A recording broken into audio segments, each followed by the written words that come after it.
Sizlar kredit masalasi bo'yicha sizlardan yordam so'ragan edik. Yoshlarga qanday imtiyozlaringiz bor? Yosh oila bo'yicha qanday imtiyozlaringiz bor? Yoshlarga keyin yuridik shaxslarga qanday imtiyozlar bor? Shu bo'yicha siz ma'lumot bersangiz. yoshlarga, yosh oilalarga IPVSni kreditlarimiz bor. Ya'ni qo'llanmalar bor. Ya'ni 9 yoshgalik xonali do'mlarimiz bor. Subsidiya asosida 15% boshlang'ichdan to'lab 20% bor. Keyin yuridik shaxslarimizga jasda imtiyozlarimiz chorvachilik, chorvachiligingizni gapingiz bo'ldingiz, foizi qanday?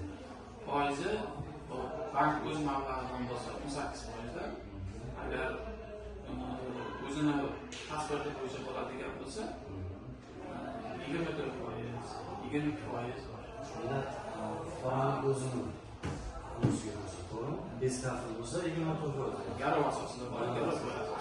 Endi garov asosida deyapsizki, masalan bizda tezdan sizga ko'rsatib qo'ysaman, nafaqat qo'ysa.